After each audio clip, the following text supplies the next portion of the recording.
En la quietud de una madrugada de primavera de 1623, un grito desgarrador atravesó los muros de mármol del palacio de Topkapi.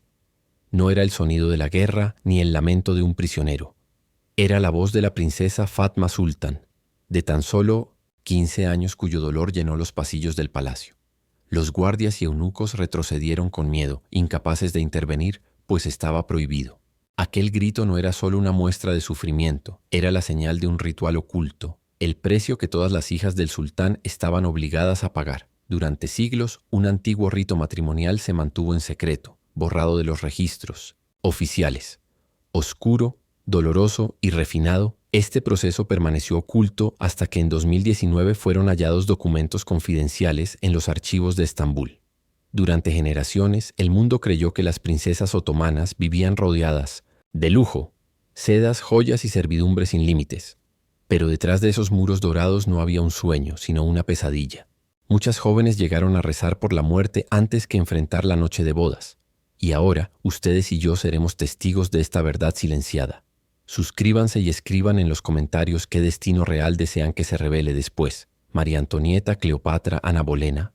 Su voz guiará cuál será el próximo secreto que la historia intentó enterrar. La historia de la princesa Fatma se desarrolla en el corazón del Imperio Otomano, que entre 1299 y 1922 se extendió por 3 continentes. Tras la caída de Constantinopla, en 1453, Estambul se convirtió en su centro de poder. En el palacio de Topkapi se decidían los destinos de reinos y personas. Allí estaba también el harén imperial, un universo oculto que llegó a albergar a más de 800 mujeres. Era un mundo de sedas y silencios, donde cada mirada podía elevar o destruir. Cuando Solimán el Magnífico concedió a su esposa, Hürrem, el título de Haseki Sultán, la influencia femenina alcanzó un nuevo nivel. En la época conocida como el Sultanato de las Mujeres, 1533-1656, figuras como Kösem Sultán gobernaban tras el velo, dirigiendo guerras y políticas. Y sin embargo, había una amarga ironía. Las concubinas, traídas como esclavas, gozaban de más libertad que las propias hijas del sultán, destinadas a ser piezas en un tablero político. Fatma nació en 1606, hija del sultán Ahmed I de Sitze, la poderosa Kösem. Su infancia estuvo marcada por el conocimiento. Estudió astronomía, leyes, poesía y caligrafía. Dominaba varios idiomas y asombraba a eruditos con su inteligencia. Era una niña prodigio, admirada por su belleza y brillantez. Pero nada de esto podía cambiar su destino, decidido desde antes de su nacimiento. Estaba destinada a ser moneda de cambio político.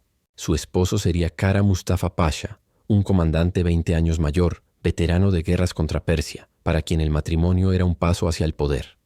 Para Fatma, en cambio, era el inicio de la tragedia. Antes de su boda, fue sometida al llamado sagrado aprendizaje, Terbil y Mubarak, un ritual reservado solo a las princesas. Supervisado por Gulnar Hatun, veterana en entrenar novias reales, el proceso convertía la preparación en un tormento. Fatma fue encerrada en la cámara nupcial, un lugar adornado pero en esencia una prisión. Allí debía aprender 18 formas distintas de reverencia, posturas para saludar, servir, esperar o acostarse en silencio. Incluso su caminar dejó de ser suyo. Pasos medidos, cabeza inclinada 30 grados, manos siempre bajas. Lo más cruel fue la reducción de su lenguaje. Solo podía usar 43 palabras aprobadas. Cualquier desviación era castigada con ayuno, encierro o humillación pública.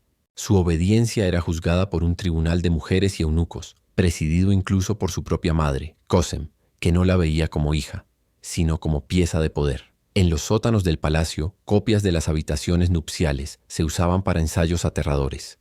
Frente a maniquíes de cera, Fatma era obligada a practicar gestos y actos impropios de su edad. Cada lágrima, cada intento de resistencia era registrado. Cuanto más se negaba, más duro se volvía su entrenamiento. Poco a poco, aquella niña, que amaba las estrellas, se apagaba, convertida en sombra obediente. Una semana antes del enlace, fue aislada en el pabellón de la novia, Galen Koshki. Su dieta era estricta: granadas, miel, almendras, leche de cabra, especias. Sus baños eran rituales de purificación con aceites de valeriana, amapola y azahar, preparados para calmar el cuerpo y nublar la voluntad.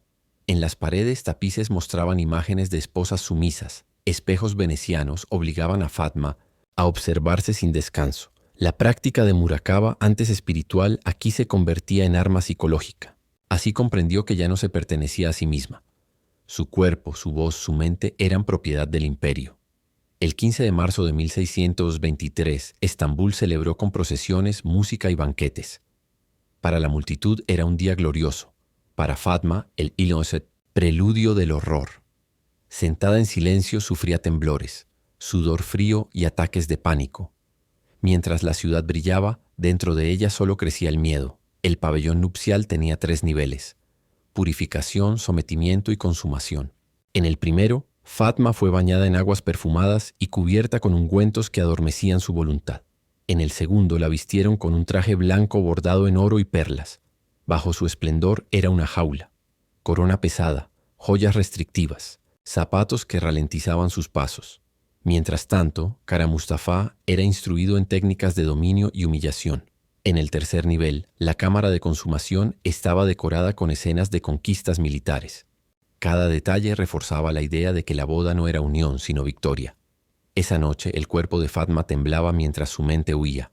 Los médicos describieron su estado como choque total. Mustafa aplicó lo aprendido. Palabras de milenotesinte, intimidación, gestos de fuerza. Pero no halló resistencia, sino vacío. Tras largas horas, la consumación ocurrió, registrada como traumática para ambos. Los documentos hablan de sangrados, desmayos y lo que llamaron la partida del alma, después. De aquella noche Fatma nunca volvió a ser la misma. Desarrolló mutismo selectivo, ataques de pánico y un miedo absoluto a los hombres. Fue diagnosticada con melancolía virginal, lo que hoy sería trauma irreversible. Ni la música, ni las hierbas, ni los rezos pudieron devolverle la vitalidad. La princesa brillante, que discutía con eruditos y soñaba con las estrellas, se convirtió en un ser silencioso y apagado. El matrimonio siguió solo como fachada. Hubo hijos y ceremonias, pero detrás de las puertas reinaba el silencio.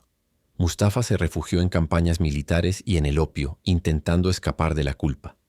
Fatma vivió 29 años más en este estado sombrío, hasta morir en 1652 a los 46 años. Su muerte ocurrió en el aniversario de su boda, y en la corte muchos susurraron que no fue casualidad. Aquel recuerdo la había consumido hasta el final. La desgracia de Fatma no fue única. Archivos posteriores revelaron que muchas princesas sufrieron lo mismo. Unas quedaron mudas, otras enloquecieron, algunas fingieron su muerte o se atrevieron a pedir divorcio al propio sultán. Estos testimonios secretos demuestran que, incluso bajo los rituales más crueles, hubo mujeres que intentaron decir no. El poder absoluto no protegió a las hijas del sultán. Al contrario, las devoró. El harén, imaginado como un paraíso de sedas, era también escenario de sufrimiento y silencio. Los cronistas oficiales disfrazaban la verdad con palabras suaves, pero manuscritos ocultos y notas médicas la preservaron. El grito de Fatma en 1623 no fue el único. Fue simplemente el que dejó huella suficiente para ser escuchado siglos. Después, la historia de Fatma muestra el precio humano que se esconde tras la grandeza. Las versiones oficiales sepultaron las lágrimas bajo el brillo de la gloria. Pero ahora, al conocer su voz, estamos llamados a descubrir más. Suscríbanse, compartan este relato y cuenten qué destino desean escuchar después. ¿Qué secretos se ocultan en los palacios de Europa, de Rusia, de China?